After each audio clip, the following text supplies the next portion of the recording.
यीशु मसीह के नाम में आपको अनुग्रह और शांति मिलता रहे। आज के अध्ययन में हम देखेंगे उत्पत्ति 2 अध्याय और उसका 7 पद। यहाँ इस प्रकार से लिखा है, तब यहोवा परमेश्वर ने आदम को भूमि की मिट्टी से रचा और उसके नथनों में जीवन का श्वास फूंक दिया और आदम जीवित प्राणी बन गया। इस धरती में हम बहुत सारी चीज़ों को अध्ययन करते हैं, लेकिन सबसे महत्वपूर्ण चीज़ जब हम अपने खुद के बारे जब अध्ययन करते हैं, बाइबल हमें मनुष्य जाति के बारे में बताती है।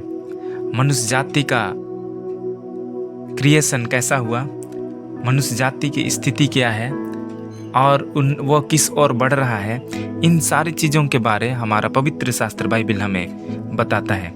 और आज की इस अध्ययन में भी हम मनुष्य जाति को किस प्रकार परमेश्वर ने बनाया, हम कहाँ से आए हैं, इस बात को हमें जानना जरूरी है। सच्ची सफलता की शुरुआत कुछ नए चीज़ों को जानने से नहीं, लेकिन हम कहाँ से आए हैं इस बात को जानने में है।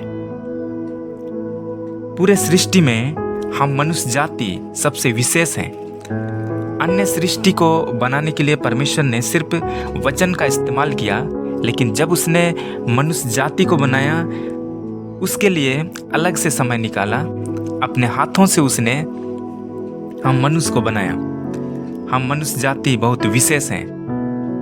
भजन संहिता 139 अध्याय और उसके 14 पद में लिखा है, जहाँ राजा दाऊद इस प्रकार से कहता है, मैं तेरा धन्यवाद करूँगा इसलिए कि मैं भयानक और अद्भुत रीति से रचा गया हूँ। तेरे काम तो आश्चर्य के हैं और मैं इसे भली भांति जानता हूँ। जब हम उत्पत्ति 2 अध्याय 7 पद को पढ़ते हैं तो हमें यह पता चलता है कि परमेश्वर ने मनुष्य को 3 स्टेप में बनाया। पहला स्टेप, आदम को भूमि की मिट्टी से रचा।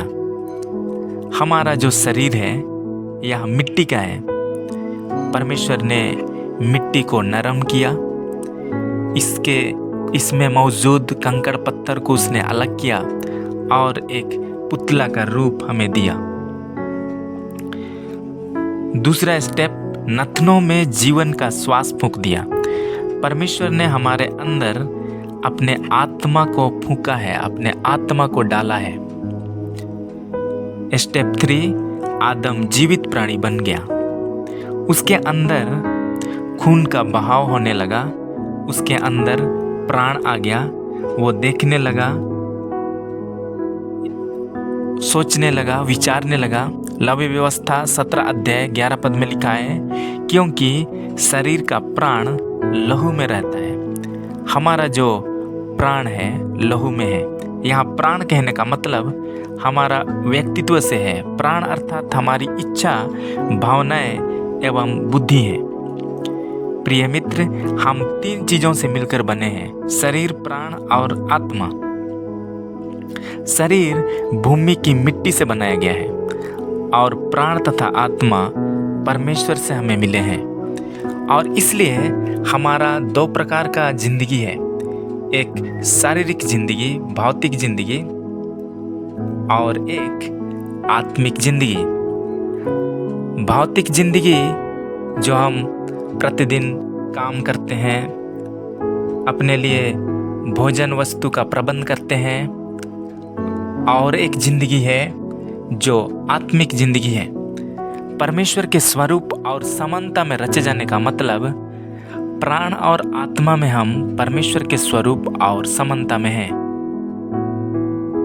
हमारा शरीर मिट्टी का है। यह एक घर के समान है जिसके अंदर प्राण तथा आत्मा रहते हैं। शरीर के द्वारा हम दुनिया के साथ कम्युनिकेट करते हैं, संबंध स्थापित करते हैं। शरीर के द्वारा ही हम अपने अंदर की बातों को प्रकट करते हैं। शरीर भौतिक है, जिसे हम देख सकते हैं, छू सकते हैं। ये एक दिन नष्ट हो जाएगा, लेकिन अन्य 2 भाग जो प्राण और आत्मा है वो अलौकिक है, वो डिवाइन है, आत्मिक है।